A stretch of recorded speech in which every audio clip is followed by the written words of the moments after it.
Olá, divergentes, tudo bem com vocês? Comigo está tudo bem.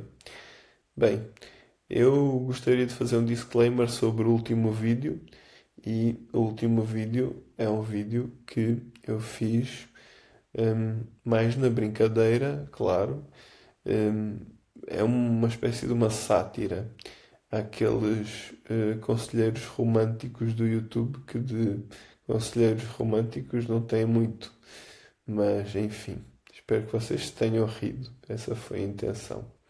Além disso, gostava de vos dizer que é uma dinâmica que eu quero continuar a fazer aqui no canal.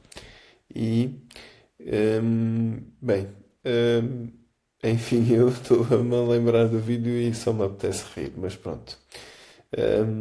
Aquele vídeo foi difícil de fazer porque eu tive que o regravar várias vezes e tal. Enfim, ri-me muito com aquilo. Enfim. Hoje eu queria trazer um assunto mais sério.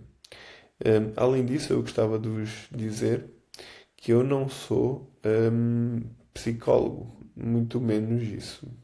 Mas hum, o que eu sou é um neurodivergente. Eu tenho neurodivergência e hum, gosto de estudar assuntos relacionados à psicologia. E apesar de não ter curso nenhum de psicologia, eu interesso-me por vários temas. Eu descreveria-me como um autodidata sobre assuntos diversos. Gosto de estudar. Enfim, vamos lá. Eu também não sou o James Bond, apesar de ser a minha cara. Espero que vocês não se importem com isso, porque a minha cara verdadeira é bem mais feia. Enfim, vamos lá. Então vamos falar sobre prisões mentais. Vamos falar sobre elas. Então, a primeira prisão mental que eu quero abordar aqui é o eu estável. E o eu estável não existe. É isso mesmo. Vocês muitas vezes querem que tudo seja estável na vossa vida e isso não é assim que acontece. Hum, Vocês podem ter aquelas frases clichês, digamos assim, que é desde que eu me conheço, eu sempre fui assim, eu sou assim desde que me conheço, enfim. Nada é estável. As pessoas mudam e as atitudes mudam, o conhecimento delas muda e o trabalho também. Enfim, o modus vivendi das pessoas muda. Então, não se preocupem, nada é estável, tudo muda, assim como o nosso ambiente. Ou seja, o sítio em que nos encontramos e os amigos que temos, tudo ao longo da vida muda, nada é estável. Então, agora vamos falar sobre o eu interno e o eu externo. O eu interno e o eu externo. Então, o eu interno é, digamos assim, o nosso, como nós interpretamos dentro de nós, dentro do nosso eu. E o eu externo é como nós somos vistos, digamos assim. E então, o que é que eu quero dizer com isso? Hum, por exemplo, em algumas culturas, as coisas que se fazem nelas para nós são erradas e e na nossa são corretas. Ou seja, basicamente, por exemplo, imaginem que vocês achem que alguém é chato. É possível que outra pessoa não ache que é chato. E então não devemos valorizar isso. Sendo assim, nos tornemos mais desprendidos aos nossos olhos e aos olhos dos outros. Bem, vamos falar então agora da fixação mental. Fixação mental é o quê? É definir coisas que gostamos e coisas que não gostamos. Por exemplo, estilos políticos, eu não gosto deste político, eu não gosto daquele, enfim. Eu diria que isso acontece até desde a infância. Por exemplo, vocês não sei se já falaram com uma criança assim. Isso já me aconteceu em criança, então é um bom exemplo para mim. O meu avô uma vez disse-me que se eu queria comer uma laranja e eu disse que não gostava de laranjas e ele perguntou-me porquê. E eu disse porque eu nunca comi laranjas. E ele disse-me assim: então como é que sabes se gostas de laranjas? Então é isso, fixação mental. Trata-se de definir coisas que gostamos e coisas que não gostamos. E às vezes devemos pensar o porquê que está a ser perguntado aquilo.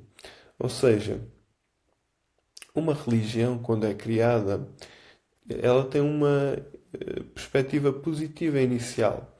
Ou seja, o que é que isso significa? Hum, Quando alguém cria uma religião, esse alguém tem uma finalidade com a sua criação. Muitas vezes uma finalidade boa para ele, não é? E a gente deve fazer o quê? Deve analisar a finalidade. Por exemplo, às vezes podemos estar com uma fixação mental, num partido político. Porém, se aparecer um mais parecido, nós podemos estar ofuscados por essa fixação mental. Então, isso é fixação mental. Então, vamos agora falar da unicidade da personalidade. Nós tendemos a pensar que somos únicos apenas e isso evita que nós mudemos às vezes. Apesar de nós sermos realmente únicos, porque todos somos únicos e diferentes nas nossas diferenças, isso não nos impede de mudar.